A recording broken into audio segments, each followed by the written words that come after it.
On pensait, alors d'abord, nous prenons la place de Thierry Lenz qui s'excuse et qui ne peut pas être là aujourd'hui, sa mère étant malade et pas bien, et donc il est auprès de sa mère en Lorraine.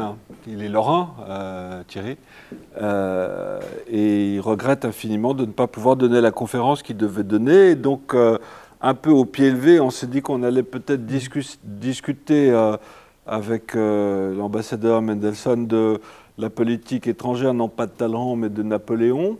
Et on pensait démarrer sur cette idée de savoir si cette politique étrangère du consulat et de l'Empire s'inscrit en continuité ou en discontinuité de la politique révolutionnaire et de la politique étrangère conduite et menée par la Révolution. Donc on peut peut-être démarrer, on ne va pas être trop long, hein, parce que sinon on va vous épuiser définitivement, mais on va parler comme ça pendant 20 minutes, 25 minutes, essayer de donner quelques éléments qui permettent de cadrer cette politique étrangère de Napoléon. Donc on peut commencer par cette question-là, si vous voulez réagir là-dessus. Oui, continuité ou discontinuité par rapport à la politique révolutionnaire. C'était une idée très spontanée qu'on a eue, puisque Thierry ne pouvait pas venir malheureusement, donc on a eu cette idée un peu comme ça en bavardant, qu'est-ce qu'on peut faire d'utile, justement un peu se poser cette question, puis dans la discussion, est-ce qu'il y a eu une continuité ou une rupture en 1800 ?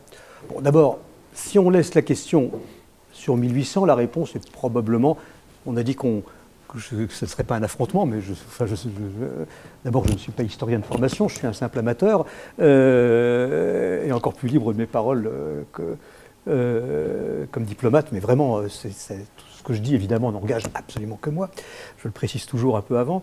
1800, à mon sens, ne représente aucune rupture, d'abord n'est pas perçue comme une rupture, ni dans la population française, ni dans la diplomatie, je crois. Je pense qu'il y a eu le coup d'État de l'an 8, mais il y a eu celui de l'an 7, celui de l'an 6. Enfin, Paris est habitué à un coup d'État. Celui-là, il a réussi. C'est un général plutôt populaire, avec Sieyès à côté, c'est quand même c'est un retour à 89. Donc, je ne crois pas du tout que Paris se réveille le 10 Brumaire au matin avec l'idée que la révolution est finie. Même s'ils lisent la déclaration des consuls, je crois qu'ils le lisent, les gens prennent connaissance de cette déclaration des 3 consuls, comme quoi la révolution est finie au principe qu'ils ont commencé. Ça veut dire qu'on ne déchire pas la révolution, on la termine au principe qu'ils ont commencé. Et il s'agit là en fait d'un discours de politique intérieure. Je ne pense pas du tout qu'on parle de la diplomatie. Donc en 1800, à ce moment, je pense donc que dans l'opinion française, et chez l'artisan parisien de base, il est plutôt indifférent ou content, mais en tout cas sans du tout l'idée qu'il a vécu une rupture.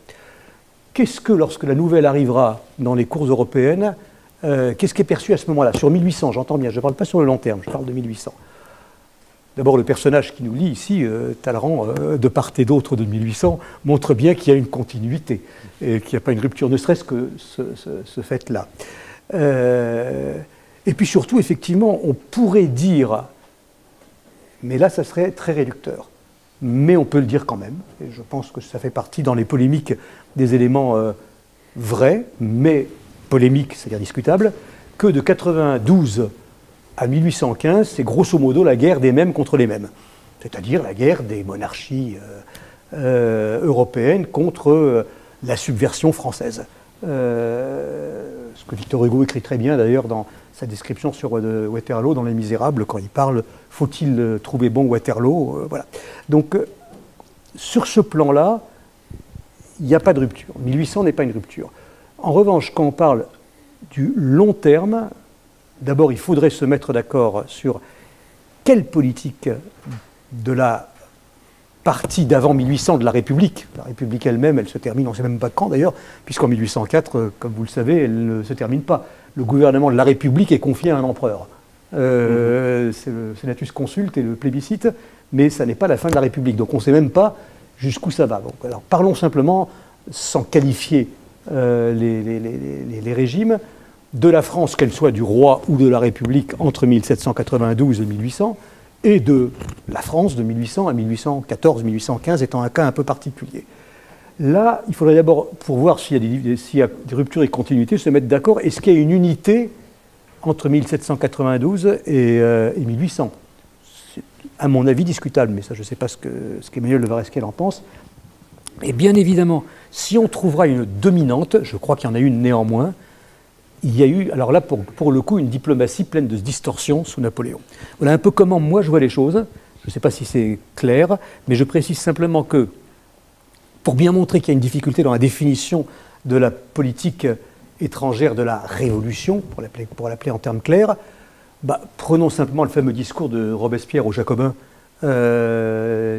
personne n'aime les missionnaires armés, lorsqu'il essaye d'expliquer qu'il faut arrêter la course à la folie du roi qui cherche à perdre la guerre et des Girondins qui espèrent exporter la Révolution, en disant « mais attention, vous croyez que l'armée française va être libératrice parce qu'on apporte les idées de la Révolution ?» Mais non, personne n'aime les missionnaires armés, et Napoléon s'en rendra compte en 1808 en Espagne, en 1812 en Russie, et plus récemment, beaucoup de nos alliés se sont rendus compte en Irak. On n'aime pas les missionnaires armés, quelles que soient leurs intentions. Mais déjà, le fait de rappeler que Robespierre, pas n'importe qui Robespierre, a cette position-là en politique étrangère, montre bien qu'il n'y a pas un bloc unique de la politique étrangère de la France avant 1800. Donc je crois que c'est extrêmement difficile de répondre à une question qu'on s'est nous-mêmes posée. Ce n'est pas une question qui est sortie de rien.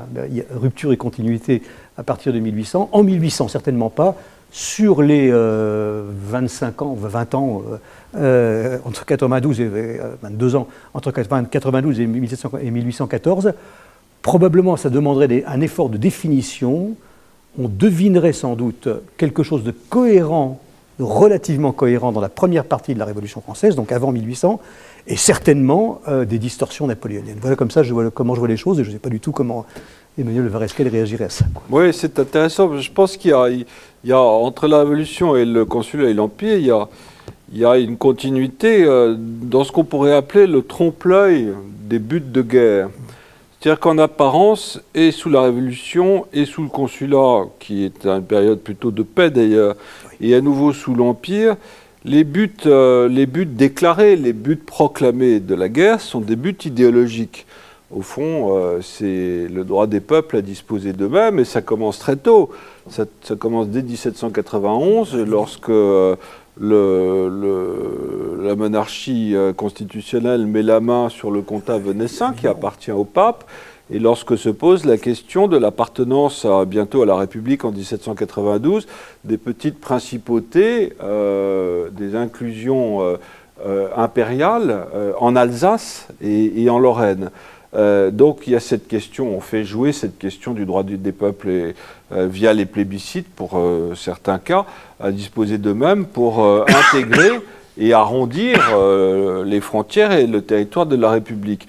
Mais derrière ces buts proclamés qui relèvent de l'idéologie et de la déclaration des droits, il y a évidemment alors là, il faut se poser la question par rapport même à l'Ancien Régime, il y a une continuation et une continuité d'affrontements d'intérêts et d'affrontements économiques et commerciaux, et principalement avec l'Angleterre. Et s'il y a un fil conducteur à la persistance de la guerre depuis la Révolution jusqu'à la fin de l'Empire, il est bien dans cette rivalité qui est aussi forte sous la Révolution qu'elle l'est sous l'Empire, entre la France et l'Angleterre, qui dominent les mers, avec, alors là on peut parler de discontinuité, une différence d'approche dans la façon d'affronter la domination maritime de l'Angleterre.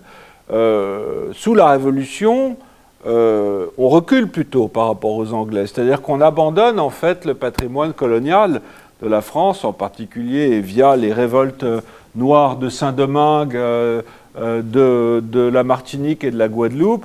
On abandonne les fleurons des îles sucrières des Antilles, qui ont fait la fortune du commerce colonial de l'Ancien Régime, aux Anglais, aux Espagnols, et donc on perd du terrain de ce point de vue-là.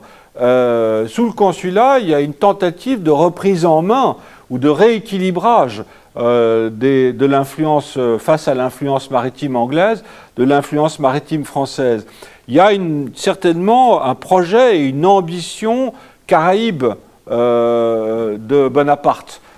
C'est l'expédition projetée avec Leclerc, son beau-frère Leclerc à Saint-Domingue.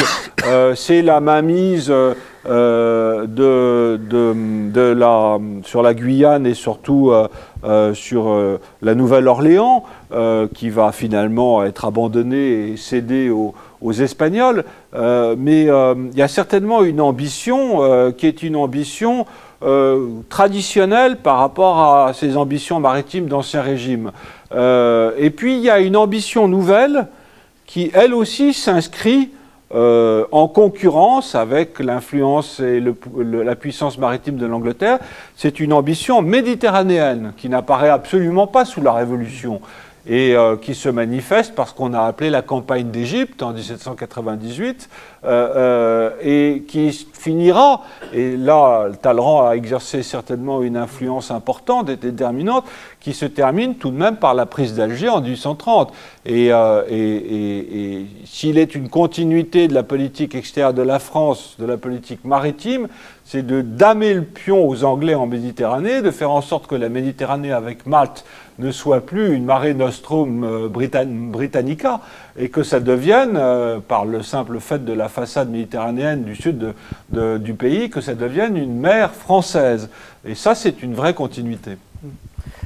C'est intéressant, autant je partage tout à fait ce qui a été dit sur la politique méditerranéenne.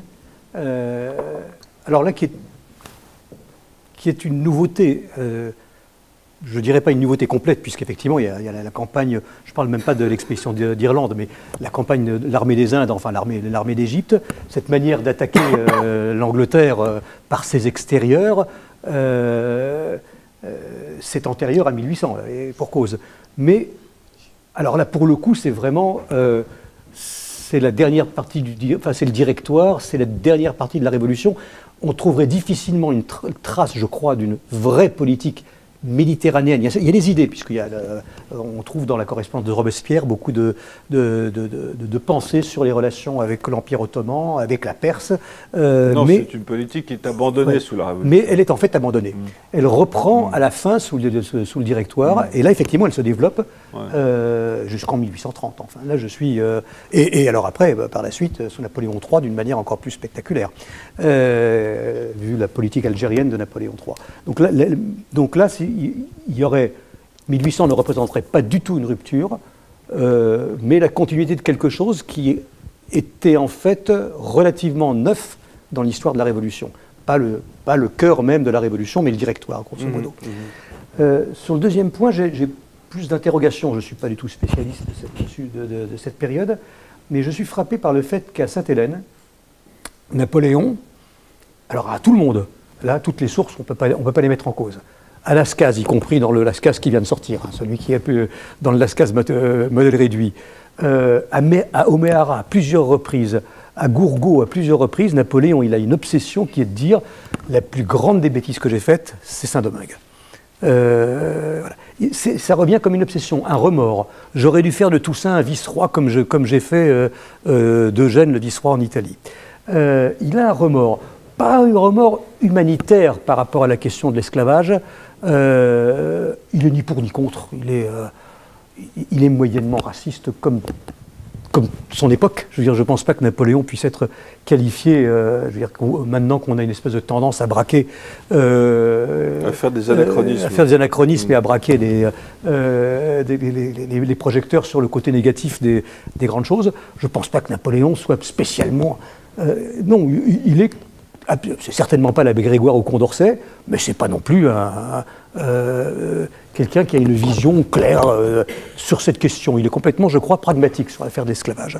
Mais il écrit à plusieurs reprises « J'ai accepté cette loi de 1802 qui ne rétablit pas l'esclavage, qui permet à l'esclavage qui n'avait pas été supprimé par les Britanniques d'être maintenu dans la République française après la paix d'Amiens. C'est un peu différent, mais enfin bon, c'est une argutie juridique. Lorsqu'il écrit ça, il écrit à plusieurs reprises. Moi, j'ai été débordé par le parti des colons. Donc, je ne suis pas vraiment certain qu'il ait eu une politique antillaise, qu'il ait eu une politique cohérente. Bon, il y a l'expédition de Saint-Domingue, mais lui la considère, en tout cas à Sainte-Hélène, alors il faut prendre Sainte-Hélène avec... tous les historiens savent bien que c'est pareil, il y a l'histoire vraie, puis l'histoire devenue, et puis après, l'histoire devenue, elle devient une vérité. La fameuse vérité qui ne correspond pas aux faits, mais qui est devenue elle-même un fait. Exemple caractéristique avec le mémorial de Sainte-Hélène. Mais je suis moins sûr qu'il y ait une politique cohérente Caraïbe de Napoléon. Oui, il a eu cette ambition qui a duré 3 ans. Il a reconnu qu'il s'était trompé, mais il y a eu un rêve, comme il y a eu un rêve égyptien et oriental, il y a eu de sa part un rêve atlantique et caraïbe qu'il a tout de même essayé de mener à bien par cette expédition armée de Leclerc à Saint-Domingue. Et j'en parlais parce que tout simplement ce rêve-là s'inscrit en discontinuité totale avec la politique étrangère et maritime de la Révolution, qui abandonne les colonies et qui s'intéresse surtout aux questions continentales et aux conquêtes continentales et aux fameuses frontières naturelles, c'est-à-dire le Rhin à l'est et au nord et les Pyrénées au sud et les Alpes à l'est. Donc il y a une tentative de reprise de politique étrangère maritime qui ne durera pas très longtemps de la part de Bonaparte et même pas d'ailleurs de Napoléon. Donc ça c'est peut-être une différence. Mais après on peut se poser la question des impasses de cette politique étrangère de Napoléon. Savoir pourquoi est-ce qu'au fond elle finit par échouer. Oui, si vous permettez, sur Saint-Domingue, pour ajouter aux éléments d'appréciation, ambition de contrer les Anglais. Quand on connaît Haïti, quand on connaît les Haïtiens, ce thème est totalement absent, absolument inconnu. Le seul thème qui existe, c'est la volonté, comme l'a souligné Jean Mandelson, des ex-colons expulsés, ruinés, les uns et les autres plus ou moins massacrés sur place en Haïti entre 1802 et 1803. Et après, avec la proclamation de l'indépendance d'Haïti le 1er janvier 1804, il y a eu, comment dire, le thème même, ils sont venus, Napoléon a envoyé son armée avec Leclerc pour rétablir l'esclavage. Le thème haïtien, pardonnez-moi, le thème anglais est totalement absent de la conscience haïtienne. C'est l'autre versant, voyez-vous. Ah oui, c'est extraordinaire parce que, pas vous dire ma vérité qui est probablement la vôtre et la nôtre, on ne trouve pas que la politique coloniale et le retour de l'esclavage en France en 1802 soit la partie la plus glorieuse de cette période. Mais c'est assez curieux de voir qu'on braque là-dessus, que personne ne mentionne effectivement que l'esclavage n'a pas du tout chez nos amis libéraux anglais. Et d'ailleurs, s'il n'y avait pas d'esclavage chez les Anglais, le problème ne serait pas posé. La Martinique serait redevenue française sans esclaves. Le problème, c'est qu'elle est redevenue française avec des esclaves. Qu'est-ce qu'on en fait ? Napoléon pragmatique dit, puisqu'il y en a, on les laisse, mais il faut changer la loi. Alors donc on fait cette loi. C'est du pragmatisme, c'est pas de l'idéologie là-dessus. Alors là, je pense qu'il a peu d'idéologie. Alors, sur ce plan-là, il y en a sur d'autres, je crois, mais sur ce plan-là, honnêtement, il est... alors, il est, encore une fois, quand on le lit très librement, notamment avec O'Meara, il dit l'empereur considère que les nègres sont une race inférieure. Enfin, il ne faut pas du tout en faire un humaniste, mais ce n'est pas du tout un militant excité du retour. C'est simplement qu'il se trouve devant une situation de fait. Les Anglais ont maintenu l'esclavage. Ça, c'est une. Et qu'est-ce qu'on fait dans ces cas-là? Est-ce qu'on peut laisser deux situations différentes dans deux îles, etc. Il y a des généralités. Ouais. Pardon? Et pour reprendre des généralités sur la politique. Oui, sur la politique. Alors, effectivement, quand on regarde l'essentiel, enfin, je crois le cœur de la vision, je crois que ce serait plutôt Danton qui l'aurait le mieux exprimé sous la Révolution, des frontières naturelles, Pyrénées, Alpes, Jura et Rhin, et qu'on regarde la réalité de la politique napoléonienne, là, on voit une vraie rupture, et qui aboutit à l'échec. Je crois que là-dessus, il y a... c'est là où la constitution, où la vision de l'Empire... Albert Soboul le dit assez bien dans l'un de ses textes, où il dit « tout ce qui est tout ce qui n'est pas dans la filiation de la Révolution, sous Napoléon, s'effondre. Ce qui reste, c'est ce qui est la filiation de la Révolution. Et la politique étrangère n'est pas dans la filiation de la Révolution, et donc elle s'effondre. Elle s'effondre, et on voit très nettement la manière avec laquelle la France se retrouve après 1814 et surtout 1815, grâce à vos trahisons de Talleyrand, je suis d'accord, on peut accepter cette vision du Talleyrand qui trahit, mais qui, etc. Et c'est grâce à ça qu'en 1814, c'est vrai quand on connaît la fin de l'histoire, mais enfin sur le moment, peut-être que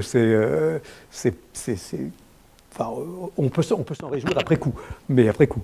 En tout cas, là-dessus, il y a une rupture, je crois, complète, et un échec de la diplomatie napoléonienne qui est l'un des échecs les plus spectaculaires, je crois le plus spectaculaire de toute de toute son œuvre. Là-dessus, et peut-être aussi parce que c'est là où il y a le droit des peuples à disposer d'eux-mêmes. C'est vrai sur Avignon, c'est vrai aussi en Alsace, un petit peu moins, mais enfin bon, là, en tout cas sur Avignon, il y a un plébiscite, on fait voter les gens. Mais honnêtement, très rapidement, on va apporter la liberté au peuple. C'est un peu l'idée girondine, et qui est reprise d'ailleurs par la suite. Enfin, les discours de Napoléon à son armée en Italie, ce sont des propos qui seraient bizarrement pas très éloignés de ça. Vous êtes les seuls de la liberté et vous venez apporter la liberté. Il ne s'agit pas de demander au peuple italien de s'exprimer librement. L'expression droit des peuples à disposer d'eux-mêmes, je pense qu'elle est... Alors là, ce concept, s'il naît à Sainte-Hélène, j'en suis pas très sûr. En tout cas, il est sûr qu'il est dans la tête de Napoléon, enfin de Louis-Napoléon, dans ses idées napoléoniennes. Mais là, on est en 1840. Et donc, il y a une contorsion de l'idée de ce qu'il y avait dans la tête de Napoléon Ier pour la politique de Napoléon III. Je ne pense pas vraiment. Alors, c'est vrai on trouvera la Pologne, on trouvera des éléments, et encore fort discutables. Mais je ne pense pas qu'il y ait là-dessus une continuité. Il y a une rupture, et donc un échec. Comment situez-vous Talleyrand dans tout ça? Parce qu'il a été ministre au début. Non, mais on va continuer à parler de ça parce que c'est quand même intéressant. À propos des impasses et de l'échec final de la politique extérieure et militaire en partie de Napoléon, moi je vois l'explication première de cet échec dans une concomitance que je situerais à peu près en 1802-1803. C'est-à-dire un rapport entre l'abandon de la politique maritime du consulat et de Bonaparte et la reprise en main d'une politique continentale de plus en plus ambitieuse. Au fond, il y a une concomitance entre échec de l'expédition de Saint-Domingue, rupture de la paix d'Amiens avec l'Angleterre en 1803, et une deuxième concomitance entre défaite de Trafalgar, 1804, et victoire Austerlitz 1805, et victoire Austerlitz 3 mois plus tard, décembre 1805. Et je pense que cet abandon du domaine maritime de la France pousse et contribue à pousser Napoléon dans ce qu'on va appeler, vers ce qu'on va appeler des impasses, et ce qu'on a appelé le système de la grande nation ou du grand empire, c'est-à-dire la domination d'une partie de l'Europe par l'organisation, sur d'ailleurs les dépouilles de ce qu'on appelait les républiques sœurs sous la Révolution. Donc là, il y a tout de même peut-être une continuité de ces royaumes de famille, la Westphalie à Jérôme, la Hollande à Louis, Naples à Joseph, puis à Murat, puis Madrid à Joseph, qui va créer ce que Talleyrand qualifie de déséquilibre européen et qui va conduire Napoléon petit à petit dans une espèce de fuite en avant de plus en plus militaire et de constitutions les unes après les autres, de coalitions européennes anti-napoléoniennes de plus en plus nombreuses qui vont conduire à la bataille de Leipzig, la bataille de l'Europe aux dernières campagnes sur le territoire français en 1814 et à l'abdication de Napoléon. Je pense qu'il y a l'origine, moi, je le vois là. Cette origine dans l'échec de la politique maritime de Bonaparte sous le consulat. Voilà. Et puis après, on tire. Moi, je suis tout à fait d'accord. Il y a eu une exposition remarquable au Musée de la Mer il y a quelques années, Napoléon et la mer, d'ailleurs, je crois, qui montrait bien un petit peu cette... je crois que Trafalgar plus encore que Saint-Domingue, Trafalgar est un drame absolu. Mais comme Trafalgar semble rattrapé 3 mois plus tard, effectivement par Austerlitz, il y a une fuite en avant sur le terrain de ce qu'on a perdu sur les eaux. Et là, je pense que ça... Alors, les historiens, là je ne parle pas en tant qu'historien, mais enfin bon, je pense qu'on sera d'accord pour dire, les historiens ne sont pas là pour dire la faute à qui est responsable. Bon, dans toutes ces guerres et cette fuite en avant, c'est une fuite en avant qui a été aussi le produit de la politique britannique, n'oublions pas. La coalition de 1803-1804 est faite par les Britanniques, la suivante est faite par les Britanniques, la suivante aussi, et il faut vraiment attendre l'attaque de la Russie pour avoir vraiment une coalition qui naît contre Napoléon, mais qui n'est pas mais qui est une coalition défensive. Alors là, pour le coup, puisqu'il a quand même été allé jusqu'à Moscou, ce qui est quand même pas innocent.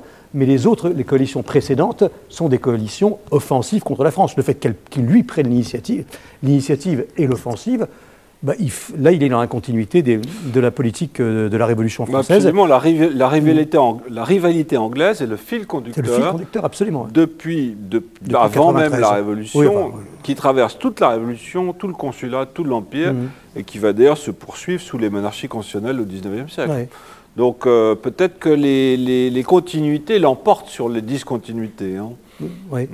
Je crois que les continuités l'emportent, mais néanmoins, peut-être parce que j'ai été trop influencé par Albert Soboul, c'est vrai que la vision impériale européenne qu'il a eue, alors qu'il n'a plus rien à voir avec ce qui était dans la politique étrangère de la Révolution dans des années 92-95, disons, là, c'est la source essentielle et l'échec principal. Mais on pourrait discuter 20 fois de ça. C'est-à-dire que la discontinuité existerait sur ce plan-là. Mais je pense qu'effectivement, globalement, sur le fil conducteur de la rivalité commerciale mondiale, maritime, avec les Britanniques, je pense qu'on sera d'accord. Et pour finir, on peut dire que le Congrès de Vienne, en dépit de l'action extraordinaire de rétablissement de la France, pays vaincu, menée par Talleyrand, est tout de même celui de la victoire de l'Angleterre sur l'Europe continentale, qui obtient un certain nombre de privilèges de liberté de circulation sur le Rhin, sur le Danube, enfin surtout sur le Rhin et les Bouches de l'Escaut qui l'intéressent commercialement principalement, qui cette fois oblige la France à l'abolition de la traite des Noirs, pour son entier bénéfice et son entier intérêt. Ce n'est pas du tout pour des raisons philanthropiques.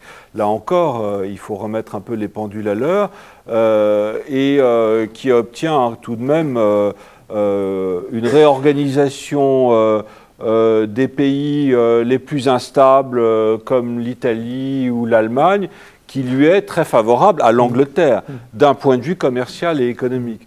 Donc c'est tout de même en partie Vienne, le Congrès de Vienne, le triomphe final de l'Angleterre sur Napoléon. Oui, donc je suis d'accord. Un tout petit point simplement, sur l'abolition de la traite. Napoléon, lui, l'avait aboli, pas non plus pour des raisons philanthropiques, mais c'est l'une des toutes premières mesures qu'il a prises en rentrant d'Elbe. Oui. Mais bon, dans la réalité, évidemment, ce qui compte... Des raisons très politiques. Des raisons très politiques. Bon, enfin, bon, je le mentionne au passage parce que c'est ce qui permet d'ailleurs, il y a quelques jours, je crois, dans Libération... Oui. Il y a quelques jours dans Libération, il y a eu un article disant qu'il avait aboli l'esclavage en 1815. Là, j'ai bondi devant mon journal en disant il y a quand même erreur sur le... La traite, c'est pas la même chose. La traite, c'est pas pareil. Ce qu'on appelait le commerce d'ébène. Le bois d'ébène, oui. Peut-être des questions Est-ce qu'il y aurait une question dans la salle pour terminer? On a vraiment résumé ça au plus court, hein, mais est-ce qu'il y a une question Est-ce que vous ne croyez pas quand même qu'il y a eu une rupture, à savoir qu'au début, les guerres révolutionnaires étaient pour défendre le territoire français contre les premières menaces, avant l'expansionnisme, alors que quand même, au moins la deuxième partie de l'épopée napoléonienne était quand même des guerres de conquête, et pas de défense de la Révolution. Alors, sur ce point, je m'inscris un peu en faux, parce que les guerres révolutionnaires ne sont pas des guerres de défense de la République. On sait que la monarchie entre en guerre avant même la déclaration de la République en septembre 92 contre le roi de Hongrie dès le mois de mai 92. Et pourquoi est-ce donc c'est la République qui entre en guerre, qui déclare la guerre au roi de Hongrie La monarchie. La monarchie. C'est la monarchie, enfin, la monarchie constitutionnelle qui va devenir république. Et pourquoi le fait-elle? Et pourquoi la coalition européenne contre la monarchie devenue république se cristallise-t-elle aussi facilement? C'est parce que la France est l'agresseur dans les intérêts de l'Empire allemand, par exemple, qui sont présents sur le territoire de la monarchie française, ces fameuses enclaves impériales qui sont très nombreuses et qui représentent des intérêts très importants en Alsace et en Lorraine, qui sont remis en question déjà à la fin de la monarchie constitutionnelle et plus encore sous la République, et qui donc remettent en question les intérêts allemands présents en Alsace et en Lorraine, de même les intérêts du pape présents dans le comtat vénécent et à Avignon, qui sont remis en question par la France. On peut dire tout de même qu'au départ, au nom du principe des droits des peuples à disposer d'eux-mêmes, c'est tout de même la France qui est l'agresseur. Moi, je le vois plutôt comme ça. Alors après, évidemment, les responsabilités sont partagées. Mais il y a tout de même une remise en question à travers le principe de la Déclaration des droits de l'homme, le principe de la liberté et de l'égalité, et derrière ces principes-là, à travers tout de même la mainmise d'intérêts bien compris, une remise en question des coutumes, des us et coutumes, des privilèges de l'Empire et de l'Europe des rois et de l'Europe des monarchies. Moi, je suis tout à fait d'accord, et notamment sur l'affaire des princes possédés d'Alsace. C'est évident qu'il y a une politique agressive de la France. Il n'empêche qu'il y a effectivement une dimension, sous la Révolution, et notamment au début, de guerre patriotique, de défense de la nation envahie. Enfin, ça c'est évident, Valmy, bon d'accord. Mais enfin, quand on regarde bien au bout du compte, laissons Valmy un peu de côté, bon, il y a eu une invasion plus tard en Catalogne qui s'arrête et que Dugommier va ramener jusqu'à la Montagne Noire. Il y a peu de territoires français menacés. L'armée française, en défendant la patrie, je veux bien le croire, mais c'est un débat idéologique, va porter la guerre à l'extérieur, dans les Pays-Bas autrichiens, en Irlande, en Égypte, en Italie, en Suisse. Elle va porter, en Allemagne, elle va porter la guerre à l'extérieur. Je suis tout à fait d'accord pour dire qu'en 1793-14, ce sont des guerres de défense de la Révolution et de la nation menacée. C'est encore plus vrai à ce moment-là, en 1813, 1814, et surtout 1814, la campagne de France, et puis 1815 encore plus. Là, effectivement, mais on voit bien entre la différence qu'il y a entre les deux. Si je regarde 1794 et 1814, la deuxième est clairement une guerre de défense de la patrie, mais qui se passe sur le sol. Et pourtant, c'est l'expression même de la débâcle de toute une politique étrangère. Monsieur avait levé la main, là. Vous parliez tout à l'heure du blocus des Anglais là, sur le sud de Cannes, principalement. Alors, Napoléon a fait développer la Belgrade Sud en Beauce, principalement, et il a mis tous les agronomes de l'époque sur le coup pour avoir une plante riche en sucre. Pour concurrencer le site de Cannes. Oui. Une idée sur cette... Alors, sur la question du sucre, ça a plutôt été un échec au départ, même si ça a fini par réussir. Mais cette dimension que vous abordez à travers la question sucrière, qui est celle du blocus continental, le fameux décret de Berlin de 1806, c'est un aspect fondamental de cette guerre d'intérêt économique, commerciale, financière que l'Empire mène contre l'Angleterre.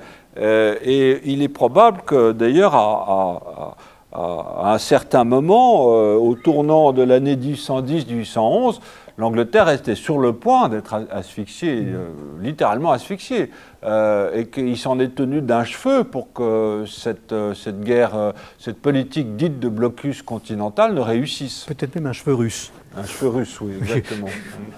Oui. Madame, vous voulez poser une question? Oui, vous avez, pour M. Tarasquel, vous avez parlé beaucoup de Saint-Domingue, des Antilles. En matière de cynisme politique, par rapport à Toussaint Louverture, le cours qui a très mal terminé, est-il exact que lui-même était propriétaire de 2 plantations et d'esclaves? Vous parlez de Fouché, là, hein? De Toussaint Louverture. Oui. Alors ça, là, vous me posez une colle. Je ne sais pas. C'est possible, mais alors, je botte en touche. Je peux pas vous répondre. Non, en revanche, moi je pense que oui. Je pense que oui. Je pense qu'il y a eu, mais alors là c'est peut-être l'ambassadeur Sells qui a été en poste en Haïti a plus de réponses que moi là-dessus. Mais il y a quand même une guerre à 3. Il y a une guerre à 3 dans cette période-là. En dehors même des étrangers, des Espagnols et des Anglais, il y a enfin, il y a l'armée française, bon, mais il y a les Blancs colons, il y a les Noirs et les mulâtres. Et c'est vraiment 3 groupes complètement différents, certains travaillant les uns pour les autres. Encore une fois, il ne faut surtout pas avoir le regard moralisateur et anachronique quand on regarde ça. Ce qui a été fait contre Toussaint Louverture est un crime total, je suis bien d'accord avec vous, y compris avec les yeux de l'époque, à tel point d'ailleurs qu'encore une fois, Napoléon lui-même dit que c'est le reconnaît. Donc vraiment, c'est pas de l'anachronisme que de dire que l'arrestation de Toussaint et sa mort sont des tâches pas très brillantes. Mais je crois, alors là je ne sais pas, mais je pense qu'effectivement l'affrontement noir, mulâtre, blanc faisait qu'il est parfaitement concevable que Toussaint Louverture ait eu des travailleurs à son service dans ses plantations. Il était lui-même travaillant dans une habitation, comme on dit, c'est-à-dire une plantation de canne, entre autres, et il a mené la révolte des Noirs à partir de 1791. Il a été, comme vous savez, avec une trahison tout à fait digne de celle du duc d'Enghien, d'une manière de trahir et de le faire prisonnier, de l'emmener en France où il est mort au fort de Joux, dans le Jura. J'ai oublié la date d'ailleurs, mais c'était, je crois, mort en 1804. 1804, donc. Ouais. Je rappelle que l'indépendance de Saint-Domingue a été 1804, prononcée le 1er janvier 1804 par... Non, 1804. Non, mais Toussaint est mort en 1803, je crois. Enfin, bon. Et alors, il n'était pas lui-même grand propriétaire. Simplement, sa famille... Entre le moment où il a pris la tête de la révolte indigène, avait acquis des terres prises là où il travaillait, au centre du pays. Mais ce n'était pas ce qu'on peut appeler un colon possesseur de grandes terres. Son statut ne l'aurait pas permis. Parce que Saint-Domingue a été, alors puisqu'on parle de Saint-Domingue, c'est passionnant, a été le théâtre de l'affrontement des groupes politiques français qui se sont exportés à Saint-Domingue. À Saint-Domingue, il y a deux groupes d'influence. Il y a le lobby colonial, qui est représenté par les propriétaires des habitations, et puis il y a la Société des Amis des Noirs, il y a les envoyés en mission, les gars comme l'abbé Grégoire n'y va pas, mais Santonax, qui devient un député de la Convention nationale, qui provoque les agitations et qui pousse à la révolte noire contre les planteurs blancs et français.